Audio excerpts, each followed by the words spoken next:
Let's head back to the voicemail of Truth and Reason.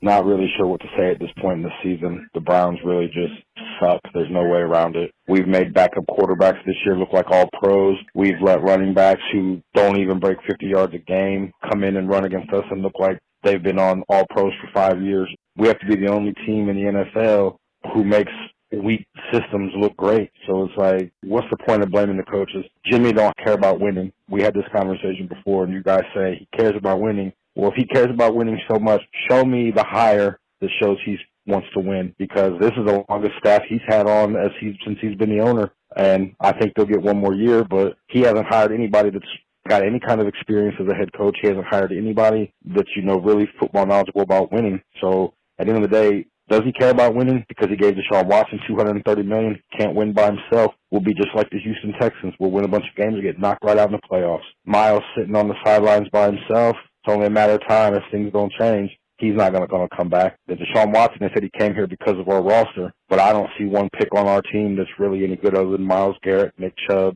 But where's the rest of these draft picks that are supposed to be so good? Hurt or not worth a damn. So go Browns. As always, appreciate all of the voicemails. G. Bush, I don't question whether Jimmy Haslam wants to win. I question whether he knows how to get there. And those are two very different things. I think he really wants to win. I'm not sure he has the plan to get there. Yeah, it starts with, it does start with Jimmy Haslam, starts at the top. But, when you had a bunch of first-time guys, and I don't, Joe Woods I wouldn't consider him a first-time guy, but you got a lot of young guys in Stefanski, right? I would have encouraged Kevin Stefanski to go out and get a veteran guy on the defensive side of the ball who is the defensive head coach over there. And for lack of better terms, I need a personality maybe like Greg Williams. To me, the Browns are a little too soft. They're a little too passive in the way they talk. They're a little too passive in their messaging. And I just don't see I don't see the level of adjustments being made at the highest levels that you need in the NFL. When teams come out, and it just goes to show you, when you come out and you script your first 15 plays, the Browns score every time. They look like the 72 Dolphins. They look like the Bill Walsh 49ers. Boy, they come out there right down the field, boom, boom, boom, let's go. Well, the reality is you practice those plays enough. Those are the plays you're practicing. What a real coach has to do is, what are you doing on the fly? What are you doing when you can't stop something that you didn't think they was coming out with? What are your adjustments? What are something you pull out to make them stop doing certain things that they didn't have?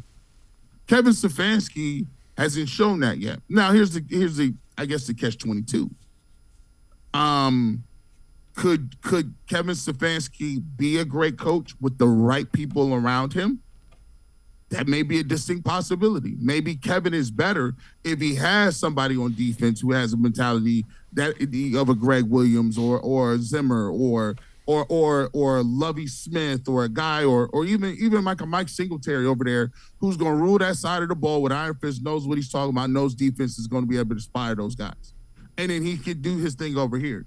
But one thing that we have to consciously look at and say, does he pay enough attention to that side of the ball, special teams and defense, and does moving the play calling away from him help the rest of the team because he is actively in those game plans as well?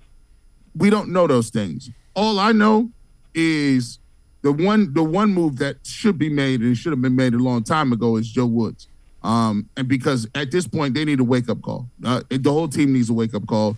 Defense is not good enough. But Kevin Stefanski, whether you believe it or not, he's going to be back here next year, because one of the reasons Deshaun Watson is here is because of Kevin Stefanski. So he'll get an opportunity to prove himself with Kevin. But here's the problem. He can't start 1-5, 2-6, 2 and anything. That seat is going to be hot next year, coming right off into it. And that's if Deshaun Watson has a good year the last 6 games. He might get a little – but next year, it's going to be a tough sell if they start off slow.